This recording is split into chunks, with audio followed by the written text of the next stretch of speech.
Well, game of two halves there, Boris, I suppose. We almost come back, but not good enough ultimately. Well, not really. It wasn't a game of two halves. You know, how can you call it a good performance in the second half when you've got someone who throws a ball to their player with no one around? Our throw-in, we throw it to them twice. We do a corner routine that doesn't reach the edge of the box, and players with no one around them clipping it into their centre halves. They've conceded the most amount of goals in the league this season, and we've had 3 shots on target. Not good enough.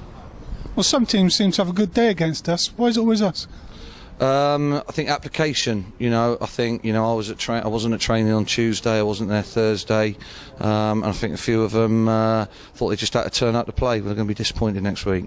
You know, I'm not talking about getting a reaction or anything like that. That was not good enough. That performance today.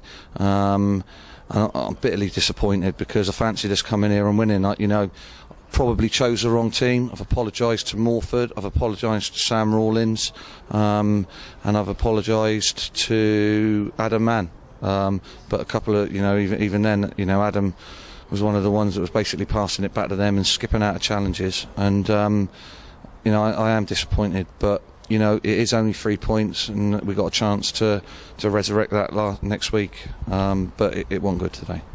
So what can you do to stop this happening again? It's just getting mind over matter, a couple of them, we've talked about it, and we've talked about it for long enough, and, want to sit and think about it. Just got to, start from afresh. I just couldn't believe the first half performance. I don't think they help matters, and it's up to them to do what they want to do, and they stalled the game. We got a bit of criticism going to Boston last year and stalling the game, and their goalkeeper was taking so long over things, but they were 1-0 up, and it didn't suit us. There was no tempo to the game, but we just let it happen, and we just let it happen all over the pitch. Too many players, the ball goes out, they turn their back on play and walk around. I took a gamble with Jake and Steve, and it just didn't work. Morph looked sharp, and I don't want to get any stick because at the end of the day we've got to look at next week as well. And but Morph's come on and done well. But if I'd lost him today, and Jake Harris isn't available, then that would have been a bit of a disaster. Well, both Jake Harris and Steve Davis, pacey strikers. I always like pacey strikers personally, but is it the answer? Is it the be-all and end-all? Well, you look at their strikers. The number 9 and number 10. They closed down every ball that wasn't a good ball. They turned it into a good ball. Coopy and Darren Mullins, they never had a moment's peace. They chased lost causes. If it doesn't go to our feet, in the first half, every time it came up to one of the front lads, they gave it away.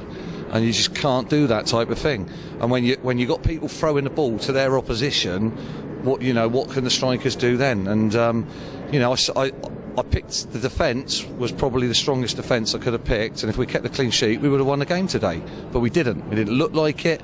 And alright, it didn't help not having Tom Hamlin available, but we just didn't do, not people skipping through challenges, half-hearted challenges like last week, and they got to stop doing it, and they're going to be disappointed, a couple of them, next week, because I'm not having that.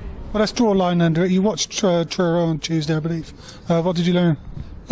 Good team, Bournemouth Poppies will probably think they deserve to win the game, but there was a golfing quality, and that came through in the end. Another day it might not have done, but it did, and they're going to be up for it. We're going to be up for it, and I think I saw a quote from their manager that who's ever better on the day will win the game. And today the better team were Bishop Stortford, and that's why they won the game. So, I'm fed up with talking about reactions. We've got to be more consistent. We've done well the last 3 games, but today, forget the scoreline, it was not good enough. OK, we'll leave it there. Thank you, Boris.